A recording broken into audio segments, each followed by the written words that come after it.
اگر آپ کچھ نہیں کر رہے تو کیا آپ ثواب کر رہے ہیں؟ یعنی مثلاً آپ کا میں کوئی گناہ نہیں کرتی، سب چھوڑ کے میں یہ بیٹھی ہوں، اللہ نے یہ آپ کو جسم و جان، روح، ایمان، یہ سب کچھ بیٹھنے کے لیے دیا، یہ جرم نہیں ہے؟ سب کچھ رکھ کے پھر بیٹھ جائیں آپ، یہ بھی تو ایک گناہ ہے۔ تو اگر ہم کچھ بھی نہ کریں تو بھی ہمیں غلط کام کر رہے ہیں، اور اب کچھ کرتے ہیں تو بھی غلطی ہوتی ہے، چلتے ہیں تو پھسلتے ہیں، ٹھوکریں لگتی ہیں، دونوں حال تو چین کہیں نہیں ہے۔ میں بہت اس بات پہ سوچتی ہوں، یا اللہ وہ کون سی جگہ ہو، وہ کیا طریقہ ہو کہ میں اس مشکل سے نکل آؤں۔ ابھی تک مجھے تو کوئی طریقہ نہیں ملا، جو بھی کام کرتے ہیں وہیں کچھ نہ کچھ گڑبڑ ہو جاتی۔ پھر حل کیا ہے؟ حل یہی ہے کہ ہم پھر ساتھ ساتھ اینٹی ڈوٹ لیتے رہیں، یعنی ادھر سے غلطی ہوئی اور ادھر سے صفائی، ادھر سے گندگی پڑی ادھر سے دھلائی، یہ ہے حل۔ تو اس لیے ضروری ہے کہ آپ یہ کتاب اچھے سے پڑھ لیں، گناہوں کو دھونے والے اعمال۔ چلیے آج ایک اور حدیث آپ کو سناتی ہوں۔ میں پیج آپ کو بتاتی ہوں کیونکہ ساری کتاب تو میں آپ کو پڑھا نہیں سکتی کیونکہ ٹائم کم ہے، لہذا کچھ چیزیں آپ خود پڑھیں گے اور کچھ میں آپ کو پڑھا دیتی ہوں۔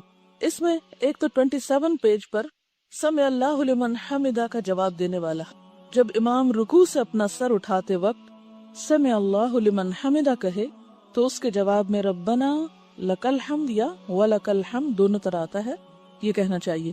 اب اگر آپ تنہا نماز پڑھ رہے ہیں تو بھی خود بھی ادا کریں گے، ٹھیک ہے؟ اس کا کیا فائدہ ہے؟ صحیح بخاری کی روایت ہے۔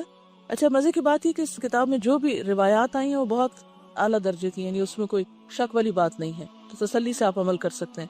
حضرت ابو ہریرہ رضی اللہ عنہ بیان کرتے ہیں ان رسول اللہ صلی اللہ علیہ وسلم قال اذا قال الامام سمع اللہ لمن حمدہ فقولوا اللہم ربنا لک الحمد فإنه من وافق قوله قول الملائکة غفر له ما تقدم من ذنبه۔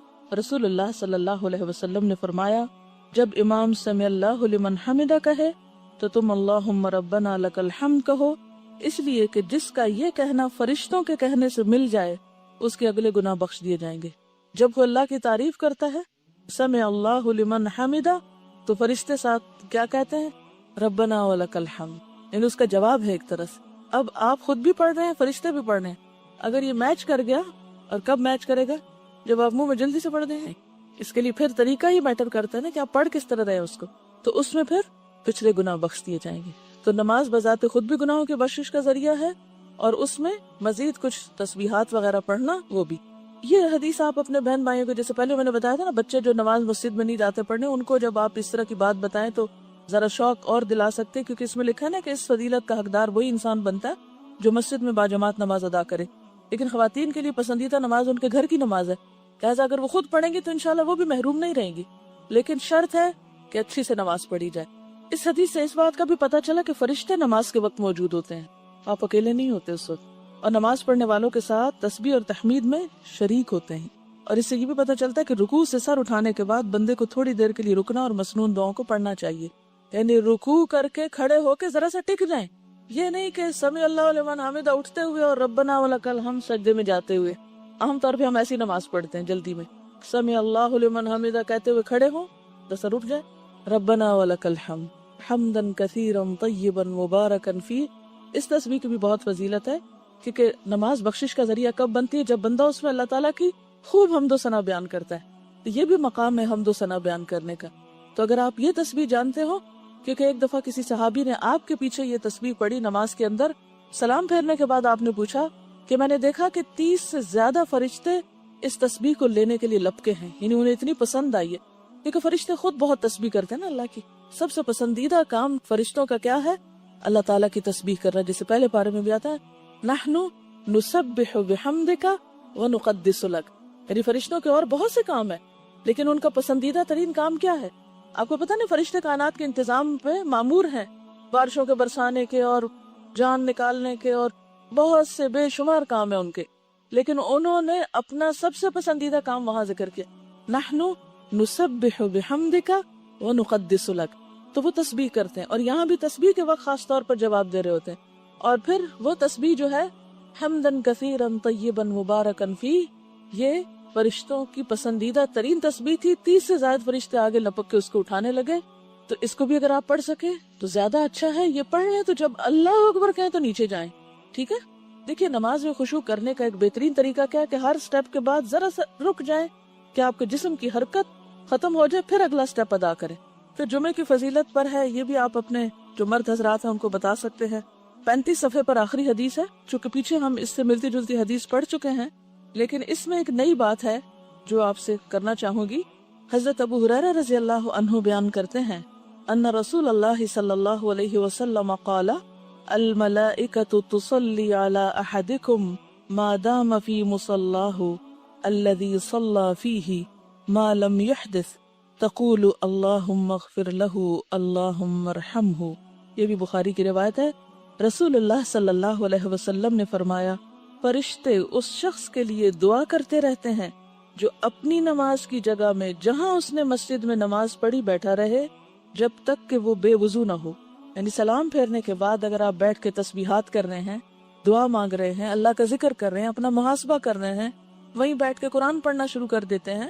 ٹھیک ہے، ہر نماز کے بعد تو ممکن نہیں، لیکن بعض نمازوں کے بعد آپ اپنے گھر میں، کام میں، روٹین میں، چھٹی کے دن زیادہ دیر بھی بیٹھ سکتے ہیں۔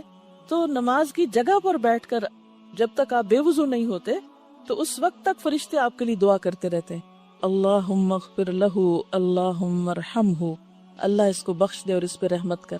تو ہم سب کتنے محتاج ہیں اللہ کی رحمت کے، لیکن عام طور پہ ہم کیا کرتے ہیں، ادھر سلام پھیرا اور ابھی دوسرا سلام تو پورا نہیں ہوتا کہ ہم بھاگ کھڑے ہوتے ہیں۔ جیسے وہ کبھی آپ نے ٹیلی ویژن پر نماز دیکھی ہوگی، حرم سے نماز آتی ہے جو، کبھی اگر آپ نے غور کیا ہو، میں عام طور پہ فجر کی نماز دیکھتی ہوں تو اس میں ہوتا کیا ہے، جن لوگوں نے حجر اسود کو بوسہ دینا ہوتا ہے نا، ابھی امام السلام علیکم ورحمۃ اللہ کر رہا ہوتا ہے اور وہ جلدی سے کر کے دوڑ رہے ہوتے ہیں کہ ہم پہلے پہنچ جائیں، اور وہ جو پیچھے مکبر ہوتا ہے وہ تو ابھی اس کے سلام تو چل ہی رہے ہوتے ہیں اور لوگ پہنچ چکے ہوتے ہیں وہاں۔ تو بعض اوقات ہمارا بھی حال یہی ہوتا ہے کہ ہم دنیا کی طرف اسی طرح ادھر سلام پھیرا نہیں اور ادھر دوڑ لگا دی، مصلی سے فوراً اٹھ کے ادھر ادھر کے کاموں میں مشغول ہو گئے۔ تو کوشش کیا کریں، اللہ یہ کہ آپ کے جسم میں کوئی تکلیف ہے، جیسے خواتین بزرگ ہو جاتی ہیں تو پھر بعض اوقات ان کا فرش پہ بیٹھنا بہت دوبر ہو جاتا ہے، اس لیے میں جوان بچیوں سے کہوں گی کہ اس وقت سے فائدہ اٹھا لیں، اس عمر کو پہنچنے سے پہلے کہ جس میں آپ کے لیے زمین پہ بیٹھنا دوبر ہو جائے۔ کتنی بہنیں ایسی ہیں، خصوصاً خواتین میں نے یہ دیکھا ہے کہ ایک سرٹن ایج پہ پہنچ کے ان کے لیے فرش پہ بیٹھنا محال ہو جاتا ہے، ہڈیاں ایسے دکھنے لگتی ہیں، گھٹنوں کی ایسی تکلیفیں شروع ہو جاتی ہیں، جسم میں ایسی دردیں شروع ہو جاتی ہیں کہ بیچاری اس جگہ بیٹھ ہی نہیں سکتی، لا محالہ اٹھنا پڑتا ہے۔ اب ظاہر ہے کہ عمر کے ساتھ ساتھ یہ مواقع پھر کم ہوتے جاتے ہیں نا، نیکیوں کی دوڑ بھی سست ہو جاتی ہے، اس طرح نہیں ہو سکتی۔ کیونکہ اکثر بچوں کو جب کہا جاتا ہے نا کہ اس عمر میں اچھے کام کرو، کہتے ہیں لو آپ نے اپنی تو ساری زندگی اور کاموں میں گنوا دی، ہمیں کہتے ہیں ابھی سے کرو۔ میں کہتی ہوں کہ یہ کیا عجیب بات کر رہے ہیں یہ بچے، یہ شکر نہیں کرتے کہ انہیں جلدی پتا چل گیا، انہیں تو کہنا چاہیے شکر ہے آپ کو لیٹ پتا چلا اور ہمیں جلدی پتا چل گیا، ہم لکی ہیں۔ یہ کہنے کی بجائے الٹا کہتے ہیں کہ لو آپ نے تو اتنی زندگی گمراہی میں گزاری اور ہمیں آپ کہتے ہیں ابھی سے کرو۔ کہ نیکیوں میں جلدی کرنے کو آپ ایک عیب کا کام سمجھتے ہیں، اپنی شان کے خلاف سمجھتے ہیں، شکر کیوں نہیں کرتے؟ کیا آپ خوش قسمت ہے پہلے پتہ چل گیا؟ اگر دنیا کی کسی چیز کا اگر ماں باپ کہنا کہ ہمارا بزنس تو وہ آفٹر 40 اتنا فلرش کیا تھا اور تم تو 20s میں یہ لے بیٹھے ہو، تو وہ آپ کہیں گے بہت لکی ہیں ہم کہ ہمیں 20s میں اتنا کچھ مل گیا جو ماں باپ نے 40s میں جا کے کمایا۔ دنیا کے لیے تو الٹے پیمانے ہیں ہمارے، لیکن دین کی بات ہو تو کہتے ہیں آپ تو 40 سال کے بعد یہ کر رہی تھی اور ہمیں کہتی ہیں 20 سال میں ہی کر لو۔ انتہائی ناسمجھی کی بات ہے، لیکن ظاہر ہے کہ ابھی ان کی ایج ایسی ہے کہ ان کو اتنی سمجھ نہیں آتی، مگر آپ طریقوں اور دلیلوں سے تھوڑا تھوڑا پیار سے، محبت سے، لاڈ سے سوچ بدل سکتے ہیں۔ اصل بات ہوتی ہے انسان کی سوچ بدلنا۔ اگر آپ اس میں کامیاب ہو جاتے ہیں تو پھر گھر والوں سے کچھ بھی کرانا مشکل نہیں ہوتا۔ ہم بازو کا چیزوں کو صرف ٹھوستے ہیں، یہ کرو یہ نہ کرو، یہ کرو یہ نہ کرو، پھر وہ اکتا جاتے ہیں ہم سے کہ یہ نہ نظر آئے ہمیں کہیں۔ تو اگر آپ ان کے ساتھ کنورسیشن کریں، ڈسکشن کریں، پوچھیں اور پھر آخر پہ جا کے ان کو فورس کریں تو وہ تو ٹھیک ہے۔ تو بہرحال بات یہ ہے کہ آپ لوگ اس ایج میں اگر ممکن ہو دن میں ایک نماز میں، ہفتے میں ایک دن اس عمل کو اپنی زندگی کا خاصہ بنا لیں کہ نماز کے بعد کچھ دیر مصلی پہ بیٹھ کے فرشتوں سے دعائیں لینی۔ اچھا اب آپ دیکھیں کہ ہم ہر وقت تلاش میں رہتے ہیں، کوئی نیک بندہ ہمیں ملے تو ہم اسے کہیں کہ تم ہمارے لیے دعا کرو، اس کو کہتے ہیں دعا کرو، اس کو کہتے ہیں، پھر اس سے وعدے لیتے ہیں اور اس کے اوپر بوجھ ڈالتے رہتے ہیں، اور اس بیچارے کے پاس اپنے لیے مانگنے کا بعض اوقات وقت نہیں ہوتا، دوسروں کے لیے کیا مانگے گا۔ اور ادھر فرشتے انتظار میں بیٹھے ہیں کہ تم ذرا خود مصلی پہ بیٹھو نا، ہم بھی تمہارے لیے دعا کرتے ہیں، اس کے لیے ہم تیار نہیں ہیں۔ اور اس کی بنیادی وجہ ہمیں خود بھی نہیں پتا کہ وہ ہمارے لیے کس وقت کون دعا کر سکتا ہے۔ تو فرشتوں کی دعا کا مستحق ہوتا ہے وہ شخص جو خود نماز پڑھ کے مصلی پہ بیٹھ جائے کچھ دیر، تو اس میں جلدی نہ کیا کرے، بہت دیر بھی نہ لگائے کہ گھر والے تنگ آ جائے، لیکن اپنا ایک خاص وقت بنائے ہر کام کا، ایک پرائیویٹ ٹائم جب لوگوں کو آپ کی ضرورت نہ ہو، ٹھیک ہے نا؟ مثلاً اگر فجر کے وقت گھر والے سو رہے ہیں، آپ ارلی اٹھ کے تو آرام سے بیٹھے ہوئے ہیں، یا مغرب کے بعد یا عشاء کے بعد بچے سو گئے، آپ نے نماز پڑھی اور آپ نے جو کچھ کرنا ہے ادھر مصلی پہ بیٹھ کے ہی کر لیں، یعنی اپنی دعائیں وہیں بیٹھ کے کر لیا کریں، قرآن پاک رکھ لیں، کوئی بک رکھ لیں، وٹ ایور. لیکن جب تک آپ اس مصلی پہ بیٹھے ہیں فرشتے آپ کے لیے دعائیں کر رہے ہیں، انجوائے کیا کریں. ہم تو اب کچھ اور کر رہے ہیں اور فرشتے ہمارے لیے دعا کر رہے ہیں. اپنا لیسن بیٹھ کے یاد کر لیا کریں، کچھ بھی اینی تھنگ. تو کم از کم روز ایک دفعہ، اتنا نہ ہو تو ہفتے میں ایک دن، چھٹی کے دن یا کوئی ایک دن جس میں آپ ذرا زیادہ دیر مصلی پہ بیٹھتے ہیں. ٹھیک ہے. پھر اسی طرح یہ بھی بڑی خوبصورت ہے 39 پیج پہ 100 مرتبہ سبحان اللہ کہنا. عن ابی ہریرہ رضی اللہ عنہ ان رسول اللہ صلی اللہ علیہ وسلم قال من قال سبحان اللہ وبحمدہ فی یوم 100 مرۃ حطت خطایاہ وان کانت مثل زبد البحر. یہ بھی بخاری کی روایت. حضرت ابو ہریرہ رضی اللہ تعالی عنہ سے روایت ہے کہ رسول اللہ صلی اللہ علیہ وسلم نے فرمایا، جو شخص دن میں 100 مرتبہ سبحان اللہ و بحمدہ کہے اس کے گناہ مٹا دیے جاتے ہیں، خواہ وہ سمندر کی جھاگ کے برابر ہی کیوں نہ ہو. اور سمندر کی جھاگ کے چھوٹے چھوٹے گناہ، جیسے آپ صلی اللہ علیہ وسلم نے حضرت عائشہ سے فرمایا تھا نا، عائشہ چھوٹے چھوٹے گناہوں سے بچتی رہنا، ورنہ وہ کیا کرتے ہیں، وہ ایک ڈھیر بن کے جلا ڈالتے ہیں، یعنی زیادہ ہلاکت خیز ہو جاتے ہیں. بڑا گناہ تو ایک ہی بڑا نا، لیکن چھوٹے چھوٹے مل کے اس سے بھی بڑے ہو جاتے ہیں. ٹھیک ہے نا، قطرہ قطرہ دریا ہو جاتا ہے. تو یہ جو سمندر کی جھاگ والی بات آتی تو میرے سامنے وہی ایک پکچر آ جاتی ہے کہ چھوٹے چھوٹے چھوٹے چھوٹے گناہ ڈھیر لگ گیا ان کا، جن کو ہم نے حقیر سمجھا وہ ایک بہت بڑی کوانٹٹی بن گئے. ایسے چھوٹے چھوٹے گناہوں کی معافی کے لیے اللہ کی حمد و ثنا. پھر آپ دیکھیں تسبیح جو ہے یہ کتنی بہترین چیز ہے. لیکن مشکل پتہ کیا ہے، بات یہ ہے کہ دیکھنے کو یہ عمل بہت چھوٹا لگتا ہے اور آپ کہتے لو یہ کیا مشکل ہے، یہ تو میں آرام سے ہی کر سکتا ہوں. لیکن اصل بات یہ ہے کہ یہ اتنے آرام سے نہیں ہوتا. اصل مشکل پابندی ہے، روزانہ کرنا. صبح شام کی دعاؤں میں بھی یہ عمل لکھا ہوا ہے. کتابیں آپ کے پاس ہیں، کتنے لوگ اب تک کرتے ہیں؟ کتابیں تو سب کے پاس، لیکن فیو ہینڈز ہیں، سارے نہیں ہیں. 100% نہیں کر رہے آپ لوگ. کتنا آسان عمل ہے لیکن 100% نہیں ہو رہا. میں چاہتی ہوں کہ یہ عمل آپ سب میں ہونا چاہیے، کوئی مشکل نہیں. اگر آپ ایک دن بیٹھ کے سبحان اللہ و بحمدہ سبحان اللہ و بحمدہ کو 100 دفعہ گنے تو 2-3 منٹ سے زیادہ نہیں لگتے. تو 24 گھنٹوں میں 2-3 منٹ نہیں اپنے گناہ معاف کرانے کے لیے.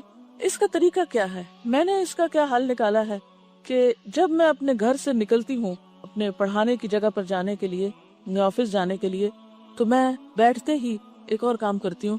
آپ کو پتہ نا سواری پہ نفل پڑھ سکتے ہیں، تو چونکہ ٹائم کم ہوتا ہے تو عام طور پر میں گھر سے نکلتے ہی سبحان الذی سخر لنا اور وہ گھر سے نکلنے کی دعائیں پڑھ لیتی ہوں، اور جو ہی گاڑی قبلے کی طرف مڑتی ہے تو میں اللہ اکبر کر کے 2 نفل شروع کر دیتی. ایک تو یہ ہے کہ نبی صلی اللہ علیہ وسلم کی سنت کی پیروی ہو جاتی کیونکہ آپ سواری پر بھی نفل پڑھتے تھے. ٹھیک ہے. دوسرا یہ ہے کہ عام طور پر ہمارے اوپر اتنے فرائض اور ذمہ داریاں ہیں کہ نفل پڑھنے کا ٹائم کم ملتا ہے. تو ایسے اوقات کو انسان استعمال کر سکتا ہے. اللہ ہی کہ آپ کو ڈرائیو کر رہے ہیں پھر تو نہیں ہو سکتا نا، پھر تو مشکل ہے. لیکن اگر آپ کہیں بھی ہیں تو جس پوزیشن پہ بیٹھے ہیں آپ بیٹھ کے آرام سے نیچے ہو کے پڑھ سکتے ہیں. اچھا، پھر تیسری بات یہ ہے کہ جو ہی نفل ختم ہوتے ہیں تو میں تسبیح لے کے یہ تسبیح پوری کر لیتی ہوں. بعض اوقات اتنی دیر میں وہ جگہ آ جاتی ہے جہاں اترنا ہوتا ہے تو میں اس وقت تک اپنے کمرے میں نہیں داخل ہوتی جب تک میری تسبیح ختم نہ ہو جائے. تو اس طرح سفر جو ہے وہ الحمدللہ بہت اچھا گزر جاتا ہے اور وہ دن کا ایک وظیفہ ہو جاتا ہے. عمل کب چھوٹتا ہے؟ جب سفر میں، یعنی اس طرح کے سفر میں ہوتی ہوں کہ ابھی اس وقت یہاں ہو اور ابھی وہاں ہو اور ابھی کوئی آ گیا اور ابھی فون آ گیا تو پھر گڑبڑ ہو جاتی ہے. پھر میں بیچ بیچ میں پڑھتی رہتی ہوں مگر وہ جو ایک پابندی ہوتی ہے وہ چھوٹتی ہے. تو آپ لوگ اس وقت اس سال میں اپنی عادت کچھ اس طرح بنا لیں کہ مثلاً آپ اسی طرح عمل کر سکتے ہیں. آپ گھر سے نکلیں اس وقت، یا اگر آپ ہاسٹل کے اوپر سے آ رہے ہیں تو اس وقت میں آپ کر سکتے ہیں. اترتے ہوئے سیڑھیاں تو ویسے ہی سبحان اللہ پڑھنا ہی ہوتا ہے، اس وقت میں پڑھ سکتے ہیں. یا پھر یہ ہے کہ آپ تھوڑا سا ادھر ادھر گھوم کے اپنی تسبیح پوری کر لیں. یا یہ کہ کلاس میں آ کے بیٹھے ہیں اور ابھی لوگ آ رہے ہیں یا آپ رک کے چل رہے ہیں تو اس وقت میں پورا کر لیں. لیکن جب تک آپ اس عمل کو کسی چیز سے گرا نہیں لگائیں گے نا تو آپ کی پابندی نہیں ہوگی، اور اگر پابندی نہیں ہوگی تو پھر آپ اس سے فائدہ نہیں اٹھا سکتے. تو کوئی ایسا ٹائم جس میں آپ سوچیں کہ یہ کام تو میں روز ہی کرتی ہوں، مثلا آپ گھر میں روز برتن دھوتے ہیں تو آپ اس میں ٹائم دیکھ لیں 2-3 منٹ میں پورا ہو جاتا ہے تو ٹھیک ہے، نہ بھی گنے تو 100 سے زیادہ بھی ہو سکتا ہے، اس سے کیا نقصان ہے.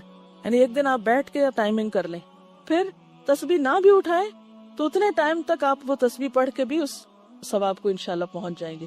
ایک اور حدیث ہے اسی سے ملتی جلتی. عن ابی ہریرہ رضی اللہ عنہ قال قال رسول اللہ صلی اللہ علیہ وسلم کلمتان حبیبتان الی الرحمن خفیفتان علی اللسان ثقیلتان فی المیزان سبحان اللہ وبحمدہ سبحان اللہ العظیم۔ حضرت ابو ہریرہ رضی اللہ تعالیٰ عنہ کہتے ہیں کہ رسول اللہ صلی اللہ علیہ وسلم نے فرمایا، دو کلمے ایسے ہیں جو رحمان کو بہت پیارے ہیں، زبان پر بہت ہلکے ہیں اور ترازو میں بہت بھاری ہیں، اور وہ یہ ہیں سبحان اللہ و بحمدہ سبحان اللہ العظیم۔ اب یہ جو پچھلا ہے یہ تو بہت ہی مختصر ہے، سبحان اللہ و بحمدہ سبحان اللہ و بحمدہ، لیکن یہ ذرا سا اس سے طویل ہے، تو آپ ان دونوں میں سے کوئی بھی اختیار کر سکتے ہیں۔ اگر آپ یہ پڑھیں گے سبحان اللہ و بحمدہ سبحان اللہ العظیم تو زیادہ فائدہ ہے، لیکن اگر آپ یہ نہ کر سکے تو کم از کم آدھا والا ضرور کر لیں۔ اور یہ سب سے بڑی بات ہے نا کہ میزان میں بہت بھاری ہے، تو یہ اس اعتبار سے بھی آپ کو فائدہ دیں گے۔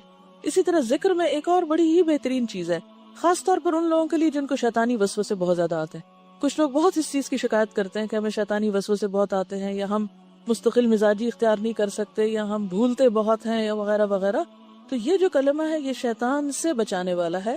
حضرت ابو ہریرہ رضی اللہ تعالی عنہ سے روایت ہے ان رسول اللہ صلی اللہ علیہ وسلم قال من قال لا الہ الا اللہ وحدہ لا شریک لہ لہ الملک ولہ الحمد وہو علی کل شیء قدیر فی یوم 100 مرۃ کانت لہ عدل 10 رقاب وکتب لہ 100 حسنۃ ومحیت عنہ 100 سیئۃ وکانت لہ حرزا من الشیطان یومہ ذلک حتی یمسی وَلَمْ يَأْتِ أَحَدٌ بِأَفْضَلَ مِمَّا جَاءَ إِلَّا رَجُلٌ عَمِلَ أَكْثَرَ مِنْهُ۔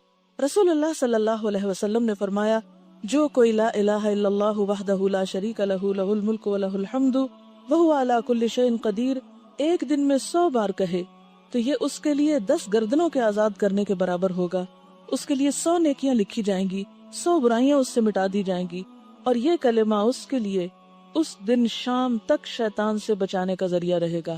اور جو عمل لے کر یہ شخص آئے گا اس سے بہتر کوئی شخص عمل نہیں لائے گا سوائے اس آدمی کے جس نے اس سے زیادہ عمل کیا ہو۔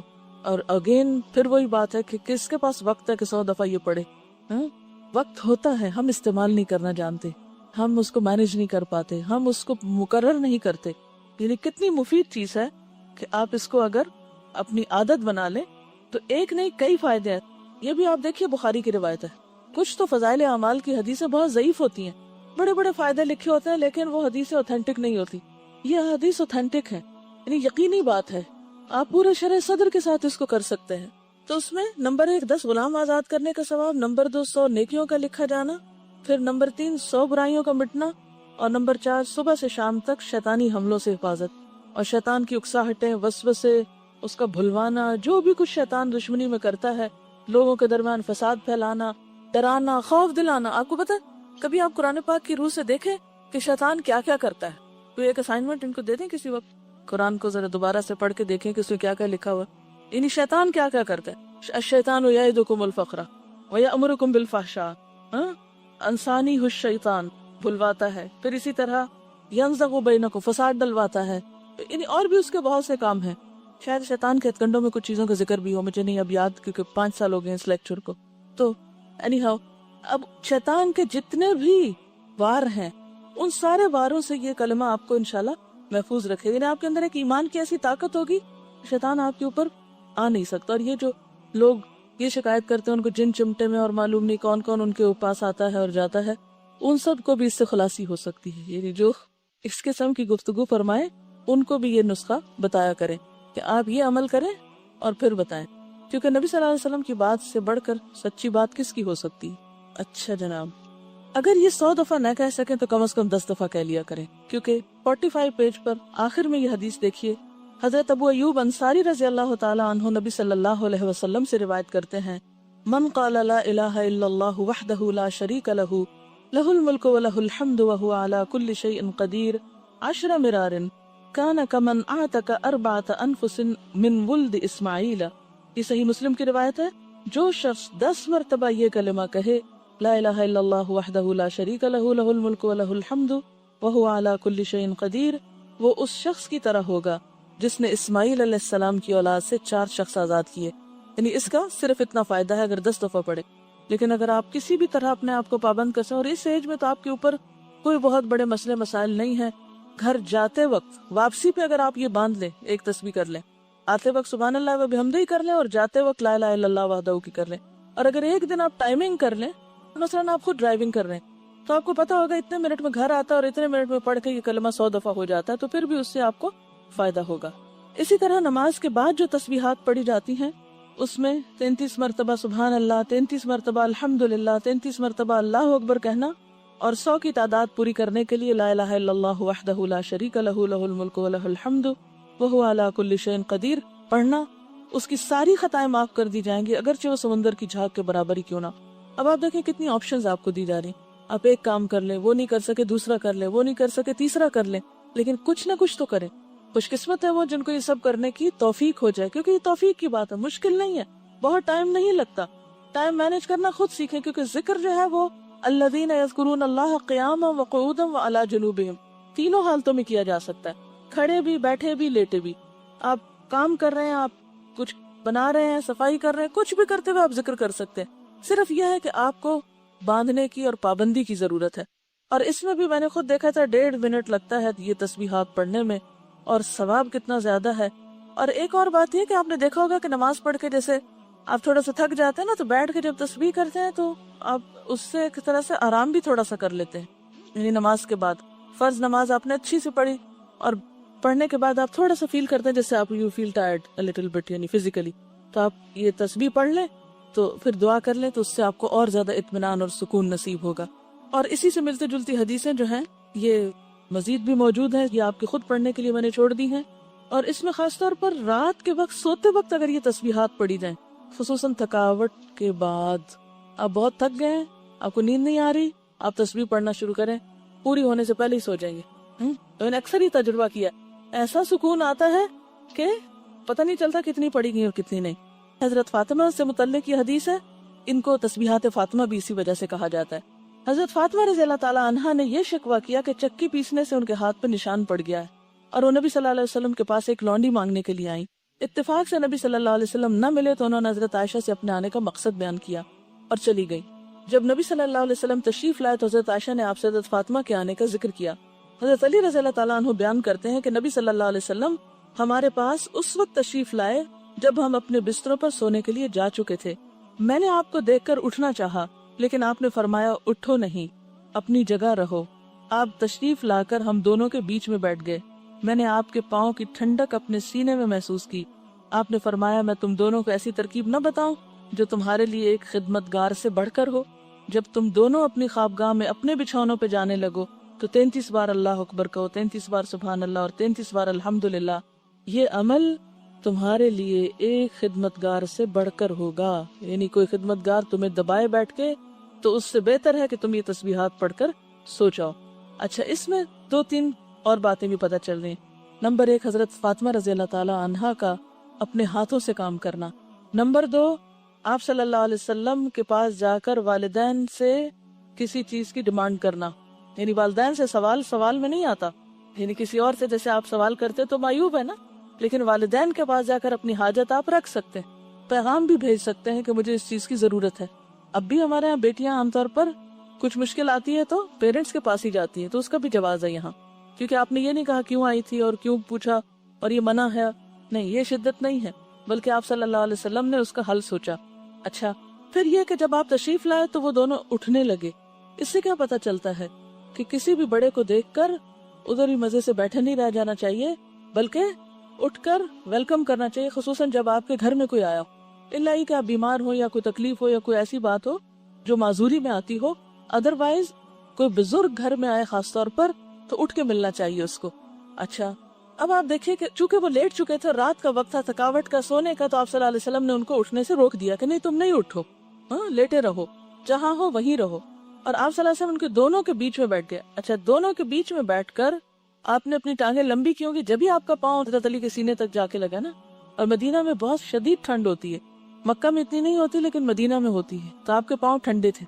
تو حضرت علی فرماتے ہیں کہ آپ کے پاؤں کی ٹھنڈک میں نے اپنے سینے میں محسوس کی، اور پھر آپ نے فرمایا میں تم دونوں کو ایسی ترکیب نہ بتاؤں جو تمہارے لیے خدمتگار سے بڑھ کر ہو، اور تم یہ تسبیح پڑھ لیا کرو۔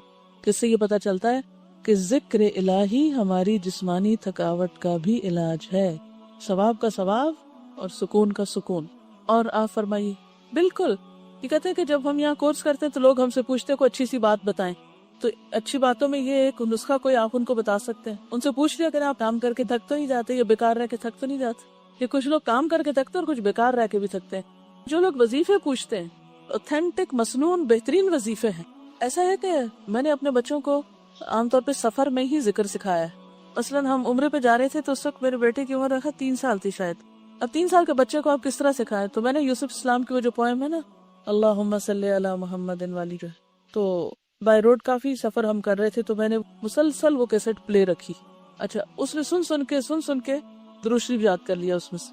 اب کیا ہوا کہ جب ہم مدینہ میں گئے تو مسجد میں انٹر ہونے سے پہلے میں نے بتا دیا کہ دیکھو یہ پروفٹ کی ماسک ہے اور اس میں آپ کی قبر بھی ہے اور ایسے اور ویسے سب کہانی سنا دی. اور پھر اس میں پتہ کیا پڑھتے ہیں؟ وہ پڑھتے ہیں وہ جو گاڑی میں سنا تھا نا. اچھا یقین کریں کہ جو دروازے سے وہ میری انگلی پکڑ کے انٹر ہوا، جب تک ہم وہاں نہیں پہنچے وہ درود شریف پڑھتا گیا کیونکہ وہ سن کے اس کے کانوں کو اتنا لگ چکا تھا کہ اس کو پڑھانے میں بار بار کہنے کی ضرورت ہی پیش نہیں آئی.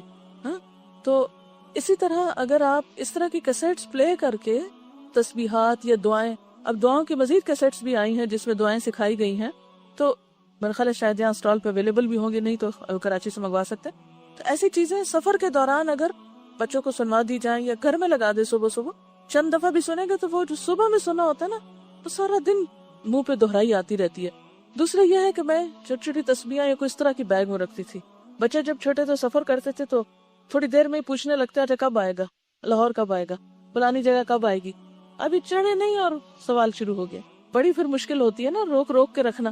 تو کہتے تھے چلو ہم یہ پڑھیں گے نا اتنا ثواب ہو جائے گا، چلو یہ شروع کرتے ہیں، اور شروع کر دیتے تھے. اچھا تم اتنی دفعہ یہ کر لو، جب یہ انگلیوں کا ختم ہو جائے گی اتنی دفعہ، اچھا اتنی دفعہ پھر خود شروع ہو جاتے، پھر تھوڑا ستایا پھر شروع ہو گئے. تو اس سے یہ ہوتا ہے کہ پھر عادت بھی ہو جاتی ہے. جو یہ بچے گاڑی میں بیٹھیں گے ان کو عادت ہو جائے گی کہ اب یہ ذکر کا ٹائم آ گیا ہے. اچھا پھر میں نے کسی کا پڑھا کہ وہ اپنے بچوں کے ساتھ جب سفر کرتے تھے، بہت پہلے کسی بزرگ کا واقعہ تھا کہ وہ انہیں کہتے تھے اچھا وہ درخت جب تک آتا ہے نا تو تم سبحان اللہ پڑھ لو، اچھا وہ فلانی جگہ وہ عمارت جب تک آتی ہے تو تم یہ دعا پڑھ لو جب تک یہ نہیں کہ بہلانے کے مختلف طریقے ہو سکتے ہیں نا. ایک تو یہ کہ آپ کہتے ہیں ذکر کرو، اس سے نہیں ہوتا. اس میں کہ چلو پہلے ہم یہ پڑھتے ہیں اس کا یہ فائدہ ہے. پتہ ہے اس سے کیا ہوگا؟ بچے بازو کو کچھ چیزوں کو مطالبہ کر رہے ہوتے ہیں یا کچھ، تو مختلف طریقے ہو سکتے ہیں. دیکھیں جھوٹ کا عنصر شامل ہو. یہ یاد رکھیے کہ دین کے نام پر جھوٹ بولنا قطعاً جائز نہیں. بعض مائیں کیا کرتی ہیں بچوں سے چیز چھپا کہتی چڑیا لے گئی. یہ غلط ہے. کہاں چڑیا لے جا سکتی ہے؟ کتنا کامن جھوٹ ہے یہ. اچھے بھلے سمجھدار لوگ یہ جھوٹ بولتے ہیں. چیز چھپا کے کہا کوکو لے گئی، وہی تو آج تک سمجھ نہیں کوکو ہوتی کون ہے. تو اس طرح کے جھوٹے بہلاوے بھی نہیں ہونے چاہیے کیونکہ جھوٹ ہی ہوتا ہے. ان چیزوں کو اگر نکالیں گے انشاءاللہ تعالیٰ تو زیادہ فائدہ ہوگا. میں تو صاف کہتی چھپا دی، جو کیا وہ بتا دیں، وہ مان جاتے ہیں، اگر نہیں بھی مانے تو نہ صحیح، لیکن جھوٹ کا سہارا لے کے نہیں. تو اسی طرح اگر ان کو اوتھینٹک آپ کے پاس اس کا ثواب ہے وہ بتائیں، آخرت کا بتائیں، جنت کا بتائیں. اور میں تو ہوتا کہ جب بچوں کو نہلاتی تھی نا تو نہلاتے ہوئے ان کے ہاتھوں سے بہت میل اترتی نا، بچے مٹی میں ہاتھ ڈالتے تو ساتھ ساتھ جیسے نماز کی عادت یا کچھ جیسے اب نماز پڑھتے نا اسی طرح میل اترتی ہے. یہ کرتے ہیں تو یوں ہوتا ہے. ماں سب سے بہترین معلم ہو سکتی ہے اپنے بچوں کے لیے کہ ان کو نیچرل وے میں سکھائے. یعنی بچوں کو سکھانے کے لیے ضروری نہیں کہ کتاب ہی لے کے بیٹھے اور ان کو تقریر کریں، نہیں، چلتے پھرتے اچھا اب یہ کیا کریں گے، یہ کیسے کریں گے، وہ کیسے کریں گے، بہلاتے کھلاتے پلاتے ادھر ادھر. اچھا ایک یاد رکھے بات، عام طور پر بچے ماں کے سامنے شو نہیں کرتے کہ وہ کچھ سیکھ رہے ہیں یا آپ کی بات مان رہے ہیں. معلوم نہیں انہیں انا کا مسئلہ ہوتا ہے یہ کیا ہوتا ہے، لیکن وہ تھوڑا سا ریزسٹ ضرور کرتے ہیں کہ ہم نہیں آپ کی بات سن رہے، یا اس طرح پوز کرتے ہیں کہ جیسے انہوں نے توجہ نہیں دی آپ کی بات پر. لیکن جب آپ نہیں ہوتے تو وہ کام کر رہے ہوتے ہیں. اس لیے کبھی مایوس نہ ہو بچوں کو سکھاتے اور بتاتے وقت، اور فوراً رزلٹ ایکسپیکٹ نہ کریں. آج نہیں تو کل سے، کل نہیں تو پرسوں سے. اور ایک بات اگر آپ نہ بھولیں تو زندگی بڑی آسان ہو جائے، اور وہ ہے اللہ سے مدد مانگنا. وَاسْتَعِنْ بِاللَّهِ. جو کام نہیں ہو رہا اللہ سے مدد مانگے. جس کی دوستی اللہ سے ہو گئی اور اللہ سے مضبوط تعلق ہو گیا، فَقَدْ اسْتَمْسَكَ بِالْعُرْوَةِ الْوُثْقَى لَا انْفِصَامَ لَهَا. پھر اللہ تعالیٰ ساتھ نہیں چھوڑتا. ٹھیک ہے. اچھا انہوں نے کہا کہ کیا یہ بک انگریزی میں ٹرانسلیٹ کی جا سکتی ہے کہ کچھ اسٹوڈنٹس اس کو اردو میں نہیں پڑھ سکتے؟ کی جا سکتی ہے، اور اس کو ٹو دا پوائنٹ بریف ایک پمفلٹ کی شکل دی جا سکتی ہے. اور اس میں خاص طور پر وہ چیزیں جو آپ اسٹوڈنٹ سے ریلیونٹ ہے ان کو اگر کوئی اسٹوڈنٹ کر سکے تو میں اس کو گائیڈ کر سکتی ہوں. پھر آپ یہاں پر اس کو چھپوا بھی سکتے ہیں، یا ایٹ لیسٹ اس کی فوٹو کاپی کر کے جو اردو نہیں پڑھ سکتے ان کو دے بھی سکتے ہیں.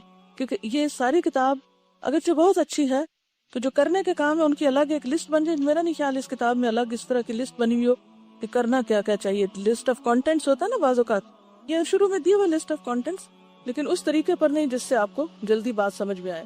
مثلاً جن چیزوں کی آپ کو عادت ڈالنی ہو, آپ کی ایک پرسنل ڈائری ہونی چاہیے, اس میں آپ اپنے لیے نصیحتیں لکھا کریں کہ مجھے یہ کرنا ہے, اس چیز کی عادت ڈالنی ہے. یعنی کرنے کے کام کے نام سے ایک ڈائری آپ کے پاس ہونی چاہیے کہ جس میں آپ صرف یہ نہیں کہ کرنے کے کاموں میں دوپٹہ رنگوانا ہے اور فلاں کپڑے کو لیس لگوانی ہے, یہ نہیں ہے کرنے کے کام صرف, بلکہ کرنے کے کاموں میں یہ بھی ہے کہ اس تسبیح کی عادت ڈالنی ہے, فلاں چیز کو اپنی زندگی میں شامل کرنا ہے. یعنی نیکیوں میں بھی سبقت لے جانے کے لیے کرنے کے کاموں کا کچھ نہ کچھ آپ ایک حصہ بنا کے رکھے. میں عموماً 3 طرح کے کام لکھتی ہوں. ایک تو روزانہ کے جو کام ہوتے ہیں الوداع کے یا جو بھی زندگی میں, ایک صحت سے متعلق کوئی بھی ٹپ کہیں سے مل جائے یا کوئی بات کہ فلاں چیز یوں فائدہ دیتی ہے تو وہ الگ لکھ لیتی ہوں. یعنی وہ کرنے کے کام الگ ہیں, یعنی اپنی جسمانی صحت کا خیال رکھنے کے لیے. اور تیسرے روحانی یا نیکی کے کوئی کام کی جو توفیق ہو تو اس کے لیے اپنی یادداشت کے لیے لکھ لیتی ہوں کہ یہ میرے کرنے کے کاموں میں سے. تو اس میں جب کوئی بات نہیں پتہ چلی تو اس لسٹ میں ایڈ کر لی. ٹھیک ہے, تو اس طرح انشاءاللہ العزیز کچھ عرصے تک وہ اگر آپ اپنی لسٹ پڑھتے رہے تو آپ کو پھر عادت پڑ جاتی, حتیٰ کہ وہ چیزیں آپ کو پھر لکھی بھی نہیں آپ کے اپنے عمل کی لسٹ میں شامل ہو جائیں. پھر بھی یہ ہوتا ہے, پتہ کیا میرے ساتھ تو بہت مشکل یہ ہے کہ مجھے ٹریول بہت کرنا پڑتا ہے, ایک جگہ کہیں ہوتی نہیں تو روٹین نہیں بن پاتی چیزوں کی. بناتی ہوں جب تک وہاں ہوتی ہوں ٹھیک رہتا ہے, جب ٹریول کرتی ہوں, اب 10 دن کے لیے میں اپنے مقام سے نکلی ہوں, 10 دن کے بعد لوٹوں گی تو مجھے ساری چیزوں کا پھر ریمائنڈر چاہیے کہ میں کیا کیا کرتی تھی اور کون سی چیز میری سفر میں چھٹ گئی. کیونکہ ایک حدیث میں آتا ہے کہ جب کوئی بندہ کسی بھی کام کی پابندی کرتا ہے تو بیماری اور سفر کی وجہ سے اگر وہ کام نہ کر سکے تو اللہ تعالیٰ اس کے نام اعمال میں وہ ایسے ہی پورا پورا لکھ دیتے ہیں وہ عمل. تو اس لحاظ سے مجھے اطمینان بھی ہوتا ہے کہ ٹھیک ہے, اگر میں سفر میں کوئی چھوٹ بھی گیا تو وہ لکھا تو جا رہا ہے, اگر گھر میں پابندی ہے اس چیز کی. لیکن ساتھ ہی یہ چیز بھی ہے کہ جب آپ دوبارہ گھر پہنچے تو پھر سفر کا تو وہ بونس ختم ہو گیا, اب تو آپ کو پھر سے وہ سب کچھ کرنا ہی کرنا ہے, تو آپ کو دوبارہ اپنی لسٹ پڑھنے کی ضرورت ہوتی ہے. تو ایک اپنی ڈائری اس طرح کی ضرور بنا چھوڑیں کہ جو آپ نے اس قرآن پڑھنے کے سال میں یا ویسے بھی زندگی میں اچھی عادتوں کے اپنے ساتھ عہد کیے ہیں ان کو آپ کہیں نہ کہیں جوٹ ڈاؤن کر لیں اور وقتاً فوقتاً اپنا دوبارہ جائزہ لیں کہ کہیں یہ عادت چھوٹ تو نہیں گئی مجھ سے, اور اگر کوئی چیز چھوٹ گئی ہو تو اس کو پھر دوبارہ اپنی عادت میں ڈال لیں.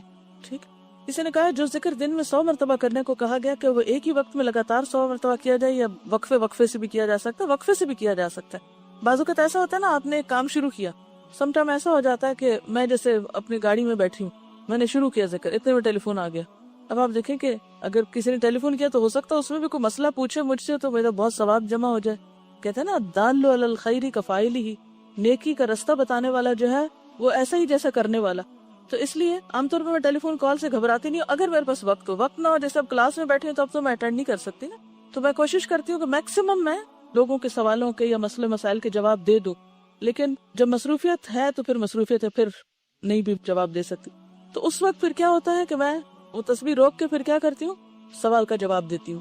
اور اب کیا ہے کہ وہ کٹ گیا, بریک آ گئی. اب دوبارہ جب آپ ریزیوم کریں گے تو وقفہ تو آ گیا.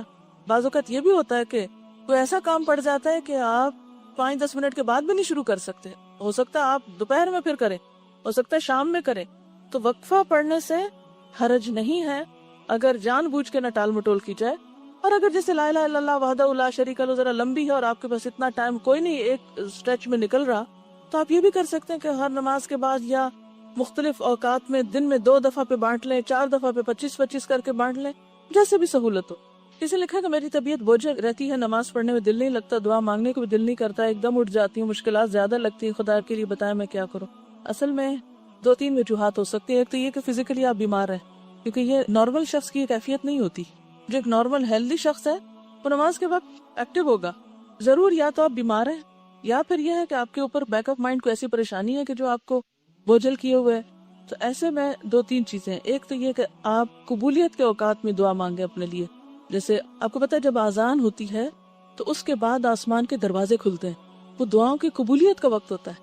یعنی وہ دعائیں یوں سیدھی جاتی ہیں. عام طور پر لوگ اذان سن کے بھی باتیں کیے چلے جاتے ہیں, پرواہ نہیں کرتے اذان ہو رہی ہے, حالانکہ وہ اتنا غنیمت کا وقت ہے. تو شکر کیا کرے, سب کام چھوڑ کے خاموش ہو جایا کرے, اذان کا جواب دے کے اپنے لیے خوب دعا کیا کرے. جو بھی آپ کی مشکل ہے, اپنی اس مشکل کے لیے بھی, اور اگر کوئی اور مشکل اس کا سبب ہے, ایک ہوتا نا ظاہر سبب اور ایک ہوتا پیچھے. تو بعض اوقات ہم ظاہری سبب کو ٹریٹ کرتے رہتے ہیں. اگر آپ مجھ سے کہیں کہ مجھے کوئی وظیفہ بتائیں کہ میرا نماز میں دل لگے, تو اس سے نہیں بات بنے گی. دیکھنا یہ پڑے گا کہ وہ ریزن کیا ہے جو آپ کے پیچھے ہے, اس کو ہٹائیں گے تو آپ کا یہ مسئلہ بھی حل ہو جائے گا. جیسے بعض بیماریاں ایسی ہوتی ہیں نا, سر درد ہے, تو اب سر درد کوئی بیماری تھوڑی ہے, ہو سکتا ہے آئی سائٹ خراب ہو یا آپ کے اسٹمک میں کوئی پرابلم ہو, تو وہ سر درد بذات خود کوئی چیز نہیں ہے, سر درد کے پیچھے سبب ہوتا ہے کوئی. تو اگر آپ سبب نہیں دور کریں گے تو سر درد ٹھیک نہیں ہوگا.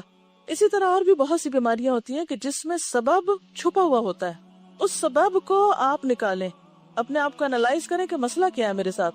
It's not a healthy sign. ایک نارمل شخص تو ایسے نہیں ہوتا. تو ریزن جان کے اس کا علاج کریں. اگر آپ سمجھتے ہیں کہ اس کے پیچھے کوئی مسئلہ ہے, آپ کی پریشانی ہے یا کچھ, تو آپ اس کے لیے اللہ سے دعا کریں قبولیت کے اوقات میں. تہجد کا وقت, سحری کا وقت جو ہے, اب رمضان آ رہا ہے تو آپ کو پورا مہینہ سحری کے وقت ملیں گے انشاءاللہ تعالی. تو ہم سارا سال اگر نہیں کر سکتے تو کم از کم رمضان میں تو کریں. تو آپ سحری کے وقت استغفار کریں. وَبِالْأَسْحَارِ هُمْ يَسْتَغْفِرُونَ, کہ سحری کے وقت وہ استغفار کرتے ہیں. ایک تو یہ ہو سکتا ہے. دوسرا یہ ہے کہ آپ کچھ چیزوں میں بندوں سے بھی مدد لیں. کیسے؟ انیشیئر کریں, کسی کے ساتھ ڈسکس کریں, حل پوچھیں جو آپ کو صحیح ایڈوائس کر سکے. لیکن یہ عادت نہ بنا لیں, اس سے مسئلہ بیان کیا, اس سے کیا, اس سے کیا, اس سے کیا. جب ایک مسئلے کو بہت کثرت سے بیان کیا جاتا ہے تو وہ نہ ہوتے ہوئے بھی بن جاتا ہے. یعنی بعض مسئلے نہیں ہوتے, لیکن ہم ان کا ذکر کر کر کے ان کو ایک ہوا بنا کے اپنے اوپر سوار کر لیتے ہیں. اس عادت سے بھی پرہیز کیجیے. تو انشاءاللہ تعالی جب آپ کسی انسان سے تھوڑا سپورٹ لیں گی کہ آپ کو وہ تھوڑا اس نماز کے وقت میں ساتھ ملا لے, اور انشاءاللہ کل جو ہم اگلی حدیث پڑھیں گے تو اس میں بھی آپ کو ایک سپورٹ ملے گی کہ نیک لوگوں کی مجلس میں بیٹھنا. اچھی مجلس سے بھی انسان کے اندر ایک ایمان پیدا ہوتا ہے اور اس سے پھر انسان کا عمل اچھا ہوتا ہے. اگر فجر کی نماز پڑھنے کے بعد اشراق کے وقت تک مسلسل بیٹھے رہے تو عمرے کا ثواب ملتا ہے. جی بالکل یہی ہے. تو یہ کہتی ہیں کیا اٹھ کر کتابیں وغیرہ لے کر دوبارہ بیٹھے تو اس سے وہ ہوتا ہے کہ نہیں؟ تو پہلے ہی رکھ لیں. اچھا ایسا ہے, ہاسٹل کے حوالے سے صبح کے وقت جس طرح قرآن کی تلاوت کی آوازیں آنی چاہیے اس طرح کی مجھے نہیں آتی. ہو سکتا ہے آپ لوگ میرے اٹھنے سے پہلے ہی تلاوت کر لیتے ہوں. میں اچھا گمان رکھتی ہوں آپ کے بارے میں, لیکن دعاؤں کی آوازیں تو مجھے آ رہی ہوتی ہیں صبح شام کی. لیکن جس طرح تلاوت ہے قرآن کی آواز زیادہ دیر تک گونجنی چاہیے. مجھے نہیں پتا آپ روز کیا پڑھتے ہیں, پڑھتے ہوں گے ضرور. کیا پڑھتے ہیں, کتنا پڑھتے ہیں روز؟ ناظرہ کتنا پڑھتے ہیں روز؟ ہاں روزانہ اپنا ناظرہ قرآن کتنا پڑھتے ہیں جو سال میں کم از کم ایک دفعہ ختم ہونا چاہیے؟ کتنا پڑھتے ہیں؟ سب آدھا پارا پڑھتے ہیں. صرف تجوید کرتے ہیں. دیکھا نا, میں بھی کہتی تھی گڑبڑ کیا ہے. صرف تجوید از ناٹ تلاوت قرآن.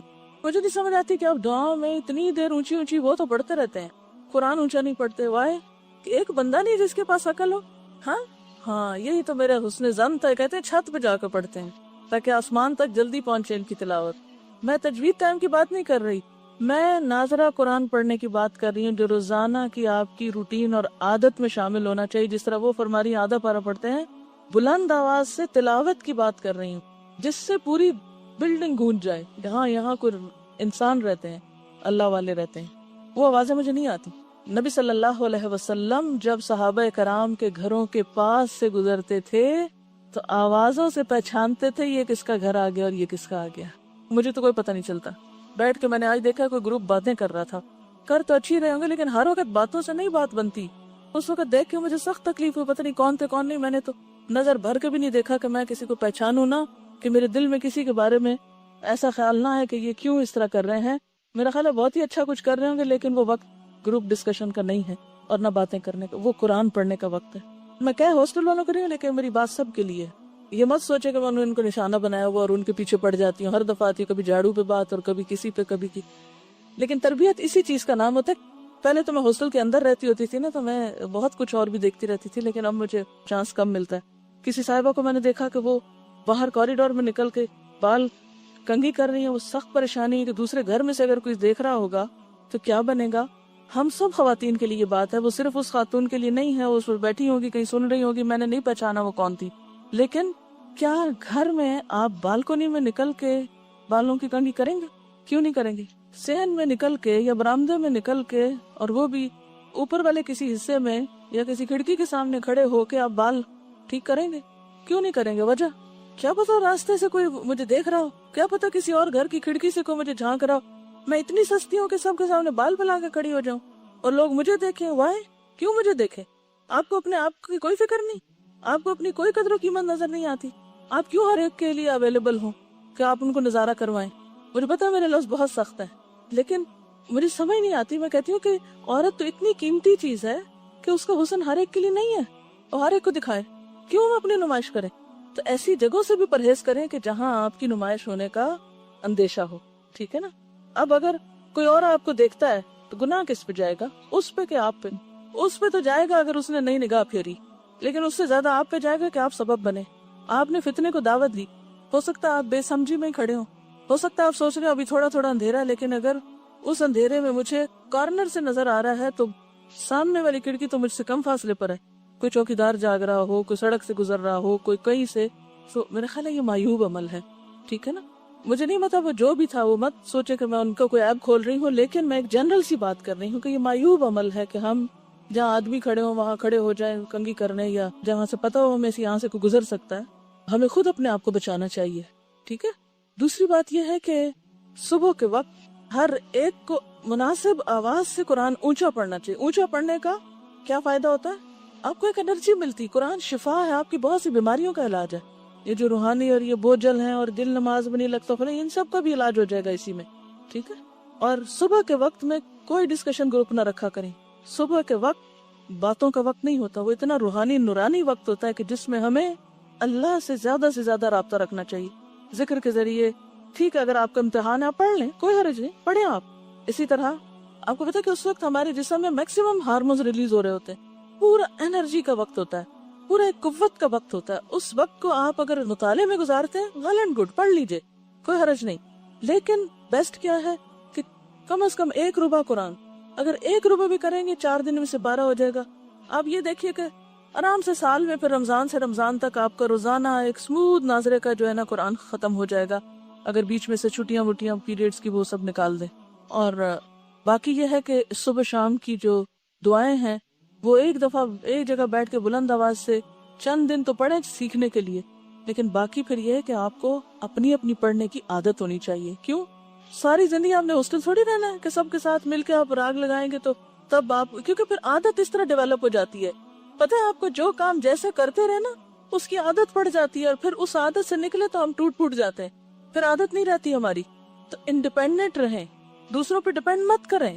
آپ کو اپنی عبادات میں، اپنے نفسیاتی مسائل میں، اپنی روحانی قوت میں سیلف موٹیویٹڈ اور انڈیپینڈنٹ ہونا چاہیے.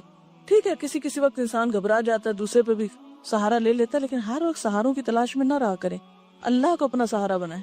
جس نے اللہ کا سہارا تھام لیا اس نے مضبوط کڑا تھام لیا، جس کو کبھی نہیں ٹوٹنا. بندے سب کمزور ہیں. تو کیا کہا ہے میں نے، کیا کرنا ہے سویرے؟ کم از کم 1 ربع. اگر آپ آدھا پارا بھی پڑھ سکتے ہیں تو بہت اچھا. اٹ ڈیپینڈس کہ آپ کے پاس ٹائم کتنا ہے. ٹیسٹ نہ ہو تو زیادہ پڑھ لیں، ٹیسٹ ہے تو آپ، لیکن ربع سے کم پہ نہیں جائیں. قرآن کی روانی اتنی ہو جائے گی انشاءاللہ.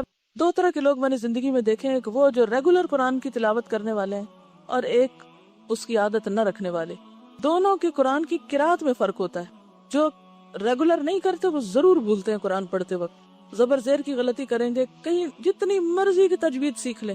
میں نے بہترین سے بہترین مقابلے کرنے والوں کو عام زندگی میں قرآن کی آیتیں غلط پڑھتے ہوئے سنا ہے.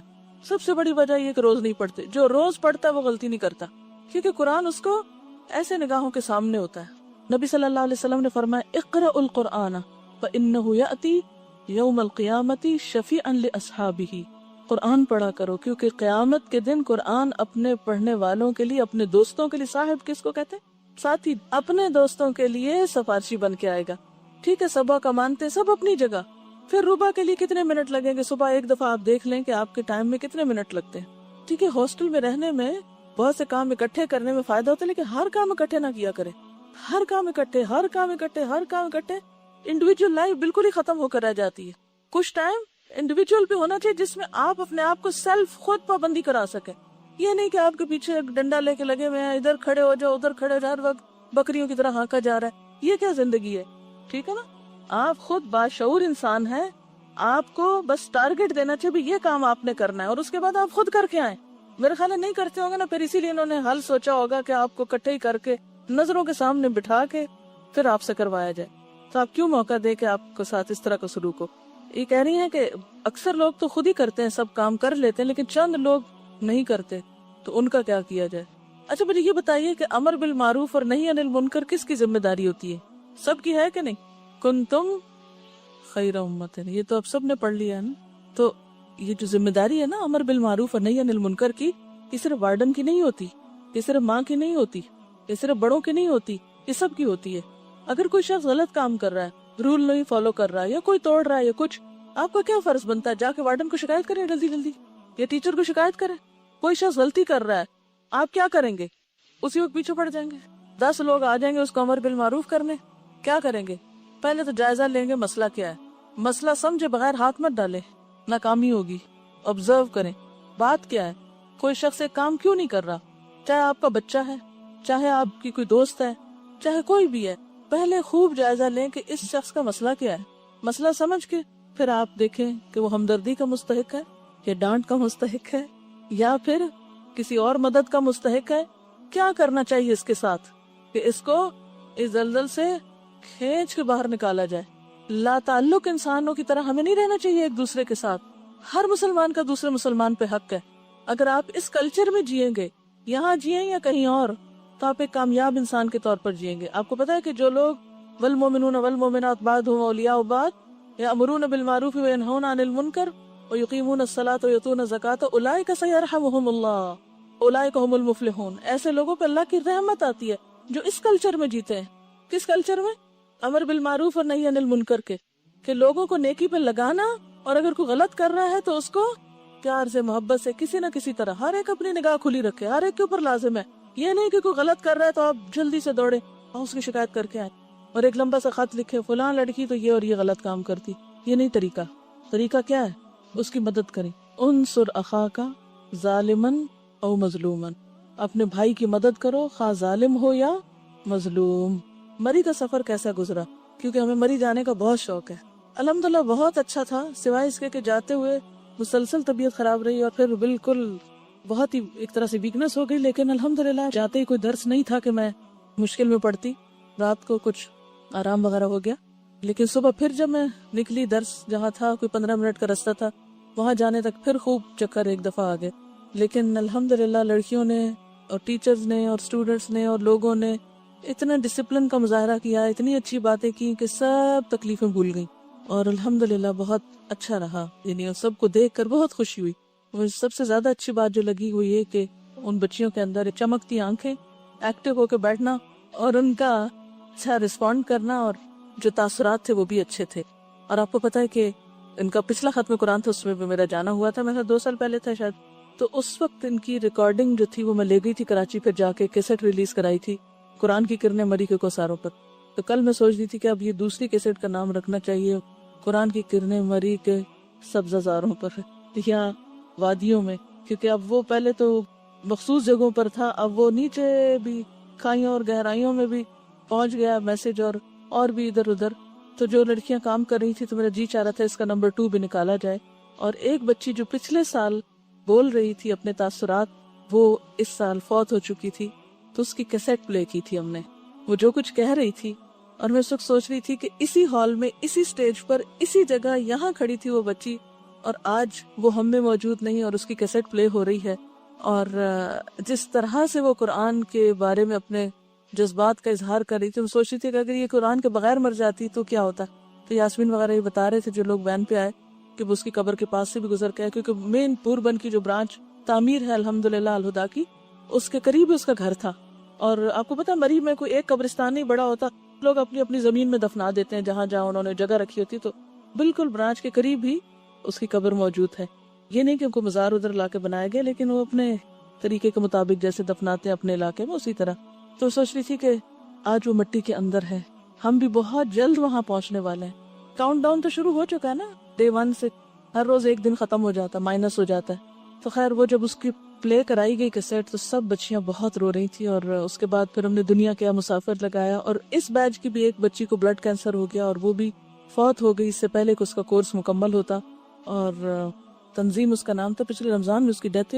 رمضان کے شروع میں ان لوگوں نے پلان کیا کہ ہم غریبوں کے لیے کھانا پکا کے تو بانٹیں گے، اور وہ چند دن آئی کہ میں بھی اپنا حصہ ڈالوں گی. پھر اس کے بعد اس کی طبیعت زیادہ خراب ہوگی اور اسی رمضان میں اس کی ڈیتھ بھی ہو گئی. تو بات یہ ہے کہ ہم سب نے بھی جانا، لیکن ہم بھی سوچے کہ ہماری کیا تیاری اور ہم کس طرح اپنے وقت کو گزار رہے ہیں، کیونکہ موت کسی کا بھی انتظار نہیں کرے گی. کوئی اچھا کام کر رہا ہے یا نہیں کر رہا، سب کے لیے آنا ہے اس نے. تو ہم سب کو اپنے لیے کچھ نہ کچھ کر لینا چاہیے اور انتظار زیادہ نہیں کرتے رہنا چاہیے کہ پھر کر لیں گے۔ صبر اور حلم میں کیا فرق ہے؟ صبر تو وسیع ٹرم ہے، حلم آہستگی اور رک جانا اور بردباری اور کسی کی بات کو برداشت کر جانا اس معنی میں آتا ہے، یہ مشقت کو اپنے اوپر لے لینا۔ حلم کا ترجمہ کیا کیا جاتا ہے؟ بردباری۔ برد کس کو کہتے ہیں؟ بوجھ کو، یعنی بوجھ اٹھا لینا، یعنی کوئی ذمہ داری یا بوجھ یا کوئی بھی چیز اٹھا کر یعنی اس کو ایکسپٹ کر لینا، قبول کر لینا اس مشکل کو۔ کیا شیطان اور نفس الگ الگ چیزیں ہیں؟ جی ہاں، شیطان اور نفس الگ چیزیں ہیں، دو الگ اینٹیز ہیں۔ ہم نے وعدہ کیا تھا سب نے ایک، اور وعدہ خلافی ہو رہی ہے کہ جلد بازی سے نجات کے لیے کیا تجویز آپ نے سوچی؟ انہوں نے لکھا ہے 2 طریقے اپنانے کی کوشش کی۔ کہتی اگر میں چل رہی ہوں اور کوئی بات کرنا چاہے تو مناسب جگہ پر رک کر توجہ سے بات سنتی ہوں۔ اگر مجھ پر کوئی مشکل آئی یا کوئی غصہ کرے تو اس کے تھوڑی دیر بعد اپنے آپ کو ری ایکشن سے روک لیتی ہوں۔ بہت اچھا ہے۔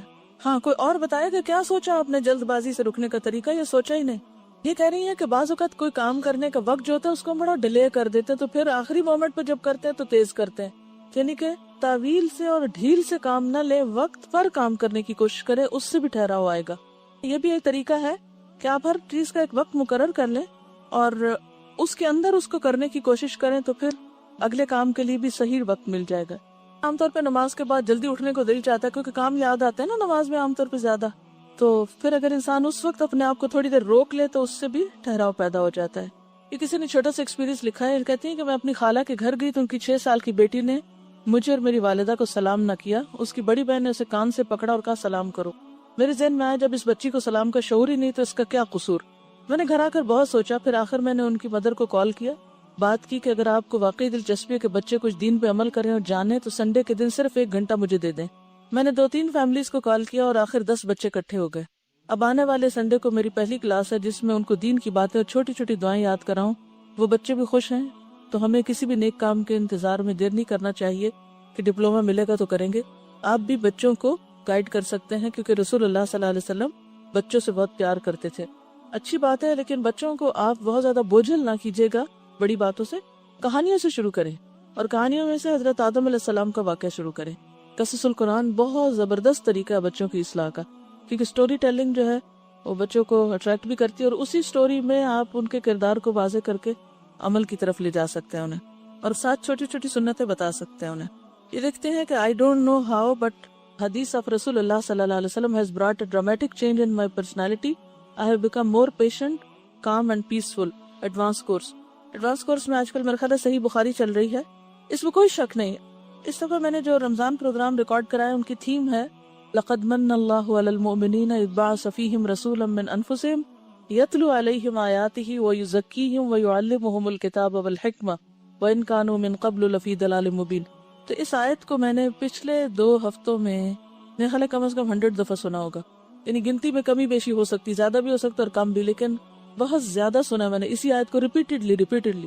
اب جب اس بات پر آتی تھی میں کہ یتلو علیہم آیاتہ فائن ہو رہا ہے، یعلمہم الکتاب ہو رہا ہے، الحکمت نہیں ہو رہا، اس درجے کا نہیں ہو رہا، تو مجھے اس بات کا شدت سے احساس ہوا کہ مجھے یعنی قرآن پاک تو میں نے کافی سال پڑھایا، لیکن کچھ وقت اب مزید مجھے حدیث پڑھانے میں لگانا چاہیے، کیونکہ اللہ تعالیٰ نے قرآن پاک میں ان دونوں چیزوں کا ساتھ ساتھ ذکر کیا ہے، یعلمہم الکتاب والحکمہ۔ تو جیسے کتاب کی تعلیم ہے، اسی طرح حکمت کی تعلیم ضروری ہے، اور یہ حکمت، یہ وزڈم کی باتیں کیا ہیں؟ نبی صلی اللہ علیہ وسلم کے جو اقوال ہیں، اور اسی لیے وہ جو قال رسول اللہ صلی اللہ علیہ وسلم والی کتاب، آج کل کراچی میں وہ کتاب پڑھا رہی ہوں میں، ابھی پوری تو نہیں ہوئی لیکن بہت کم ابھی پڑھایا ہے، کیونکہ ایک دفعہ میں ایک ہی حدیث پڑھا پاتی، اور اس میں یزکیہم کا بھی الحمدللہ کچھ نہ کچھ سلسلہ جاری رہتا ہے، لیکن مجھے واقعی جس چیز کی شدت سے کمی ہوئی وہ حکمت کی تعلیم تھی۔ آپ کے کورس میں جس کا پورشن بہت کم ہے، اور اس کے لیے ایڈوانس کورس میں آتا ہے ایک بڑا پورشن، لیکن کوشش ہم یہ کر رہے ہیں کہ ایسا سلیبس تیار ہو جائے جو آپ کو اس ڈپلومہ کورس میں قرآن کے ساتھ ساتھ الگ طور پر ان ڈیٹیل تھوڑا وزڈم لٹریچر بھی دیا جائے۔ تھرو آؤٹ ہسٹری مختلف طریقوں پر مختلف جو اسکالرز اور فلاسفرز اور بڑے بڑے لوگ ہیں ان کی حکمت کی باتوں پر مشتمل ہوتا ہے، لیکن ان سب کو اگر دیکھا جائے تو اس کے اوپر ڈومینیٹ کرتا ہے رسول اللہ صلی اللہ علیہ وسلم کا وزڈم، ایک بات میں، ایک چیز میں۔ لیکن ضرورت اس بات کی ہے کہ استاد موجود ہو جو آپ کو اس کے پہلوؤں کو کھول کے بتائے، ورنہ حدیث انسان پڑھ لیتا ہے، خود بھی پڑھ لیتا ہے، لیکن اتنی ڈیپتھ میں نہیں جا سکتا. میں آپ کو یہ آیت سناتی ہے ذرا 2-4 دفعہ تو آپ خود فیل کرتے کہ اس آیت کا معنی کیا ہے اور کتنی خوبصورت ہے یہ آیت. تو آپ کی یہ بات بالکل درست ہے کہ حدیث سے جو حکمت اور جو پیشنس اور جو پرسنالٹی گرومنگ ہوتی ہے وہ